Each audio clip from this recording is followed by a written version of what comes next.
तब मैंने देखा कि एक हाथी के 2 सूंड हैं और ये देखकर मेरे आश्चर्य का ठिकाना ना रहा। फिर अर्जुन ने बताया कि हे वासुदेव, मैंने एक पक्षी को देखा जिसके पंखों पर वेद की ऋचाएं लिखी हुई थीं। वह मरे हुए जानवर का मांस खा रहा था। फिर अर्जुन के बाद भीम ने भी श्री कृष्ण को बताया कि हे कृष्ण, मैंने देखा एक गाय ने बछड़े को जन्म दिया है और जन्म के बाद वह बछड़े को इतना चाट रही है कि बछड़ा लहूलुहान हो गया, जिसे देखकर मैं हैरान हो गया। भला कोई माता अपने बच्चों के साथ ऐसा कर सकती है? उसके बाद श्री कृष्ण ने सहदेव से पूछा, सहदेव तुम बताओ, तुमने वन में क्या देखा? तब सहदेव श्री कृष्ण से बोले, हे वासुदेव, मैंने वन में देखा कि एक जगह 6-7 कुएं हैं और आसपास के कुओं में पानी है, किंतु बीच का कुआं खाली है। बीच का कुआं गहरा है, फिर भी पानी नहीं है। यह देखकर मुझे घोर आश्चर्य हुआ कि ऐसा कैसे हो सकता है। उसके बाद नकुल ने कहा, हे नारायण, जब मैं वन में भ्रमण कर रहा था तो मैंने देखा कि एक पहाड़ के ऊपर से एक बड़ी सी शिला यानी पत्थर लुढ़कती हुई आती है और कितने ही वृक्षों से टकराकर उनको नीचे गिराते हुए आगे बढ़ जाती है, परंतु उस विशालकाय पत्थर को कोई भी वृक्ष उसे रोक ना सका। इसके अलावा वह शिला कितनी ही अन्य शिलाओं के साथ टकराई, पर फिर भी वह रुकी नहीं। अंत में एक अत्यंत छोटे पौधे का स्पर्श होते ही वह स्थिर हो गई। फिर युधिष्ठिर श्री कृष्ण से बोले, हे वासुदेव, हम 5 भाइयों ने जो कुछ भी वन में देखा वो आपको बता दिया, कृपया कर इसका अर्थ बताइए। तब श्री कृष्ण ने युधिष्ठिर से कहा, हे धर्मराज, जैसा कि आपने कहा कि आपने 2 सूंड वाला हाथी देखा, जिसका यह अर्थ हुआ कि कलयुग में ऐसे लोगों का राज होगा जो बोलेंगे कुछ, करेंगे कुछ। कलयुग के शासक अपने प्रजा की सभी तरह से शोषण करेंगे। उनके मन में कुछ और होगा और दिखावे के लिए कुछ और करेंगे। अर्थात कलयुग में शासकों के लिए आम लोगों का कोई महत्व नहीं होगा, वो बस राज करने के लिए शासक होंगे। फिर श्री कृष्ण अर्जुन से बोले, हे धनंजय, जैसा कि तुमने देखा कि एक पक्षी के पंख पर वेद की ऋचाएं लिखी हुई थीं, लेकिन वह मरे हुए जानवर का मांस खा रहा था, जिसका अर्थ ये हुआ कि कलयुग में ऐसे लोग होंगे जो बड़े ज्ञानी और ध्यानी कहलाएंगे, किंतु उनके आचरण राक्षसी होंगे। कलयुग में लोग पंडित और विद्वान कहलाएंगे, किंतु यह विचार चलता रहेगा कि कोई मरे और उसकी सारी संपत्ति उसके नाम हो जाए। अर्थात कलयुग के मनुष्य धन और संपत्ति के लोभी होंगे, भले ही उनके पास कितना ही ज्ञान क्यों ना हो।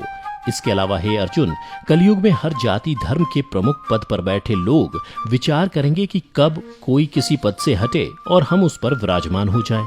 कलयुग में ऐसे लोगों की संख्या बहुतायत होगी, कोई कोई विरला ही संत पुरुष होगा। अर्जुन के बाद श्री कृष्ण भीम से बोले, हे गदाधर, जैसा कि तुमने देखा कि एक गाय अपने बछड़े को इतना चाटने लगी कि वो बछड़ा लहूलुहान हो गया, अर्थात कलयुग की माता अपनी संतानों पर इतनी ममता बरसाएंगी कि बच्चों को खुद का विकास करने का मौका ही नहीं मिलेगा, जिसके कारण मोह माया में पड़कर वे बर्बाद हो जाएंगे। इसके अलावा किसी का बेटा घर छोड़कर साधु बनेगा तो हजारों व्यक्ति दर्शन करेंगे, किंतु जब मनुष्य का अपना बेटा साधु बनेगा तो रोएंगे कि मेरे बेटे का क्या होगा। इतनी सारी ममता होगी कि उसे मोह माया और परिवार में ही बांध कर रखेंगे और उसका जीवन वहीं खत्म हो जाएगा। अंत में बेचारा अनाथ होकर मरेगा। भीम जब श्री कृष्ण के जवाब से संतुष्ट हो गए, तब भगवान श्री कृष्ण ने सहदेव से कहा, सहदेव, जैसा कि तुमने बताया कि तुमने वन में 5-7 भरे कुओं के बीच एक कुआं एकदम खाली देखा, जिसका अर्थ ये हुआ कि कलयुग में पैसे वाले अर्थात धनी लोग अपने पुत्र पुत्री के विवाह में या फिर आलीशान भवन बनाने में लाखों रुपए खर्च कर देंगे, परंतु उनके पड़ोस में ही यदि कोई भूखा प्यासा मर रहा होगा तो वह उसकी कोई सहायता नहीं करेंगे। भले ही उनका अपना ही सगा भूख से मर जाएगा, लेकिन वो देखते रहेंगे। इसके अलावा कलयुग में मनुष्य मदिरा, मांस, भक्षण, सुंदरता और व्यसन में पैसे उड़ा देंगे, किंतु किसी के 2 आंसू पोंछने में उनकी रुचि ना होगी। हे सहदेव, मेरे कहने का तात्पर्य यह है कि कलयुग में अन्न के भंडार होंगे, लेकिन लोग भूख से मरेंगे। सामने महलों बंगलों में ऐशो आराम चल रहे होंगे, लेकिन पास की झोपड़ी में आदमी भूख से मर जाएगा।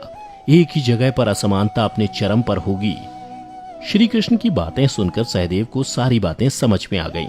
तब श्री कृष्ण ने नकुल से कहा, नकुल, जैसा कि तुमने बताया कि वन में एक बड़ी सी चट्टान पहाड़ से लुढ़की, किंतु बड़े बड़े वृक्ष और उसके तने उस चट्टान को रोक ना पाए, किंतु एक छोटे से पौधे से टकराते ही वह चट्टान रुक गई, जिसका अर्थ यह हुआ कि कलयुग में मनुष्य का मन नीचे जाएगा, यानी कलयुग के मनुष्यों का जीवन पतित हो जाएगा। और ऐसे में मनुष्यों का जीवन धन की शिलाओं से नहीं रुकेगा, ना ही सत्ता के वृक्षों से रुकेगा, किंतु हरि नाम के एक छोटे से पौधे से, हरि कीर्तन के एक छोटे से पौधे से मनुष्य जीवन का पतन होना रुक जाएगा। अर्थात कलयुग में भी जो मनुष्य धन के लोभ को छोड़कर हरि नाम का जप करेगा, उसे कोई कष्ट नहीं होगा और मृत्यु के बाद उसे परमेश्वर अर्थात मेरे चरणों में जगह मिलेगी। तो मित्रों, आपने देखा होगा कि आज श्री कृष्ण द्वारा बताई गई ये सारी बातें सच में घटित हो रही हैं।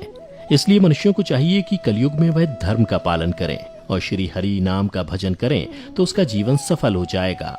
तो मित्रों, उम्मीद करता हूं कि आपको श्री कृष्ण द्वारा कलयुग के बारे में बताई गई ये कड़वी सच्चाई जरूर पसंद आई होगी।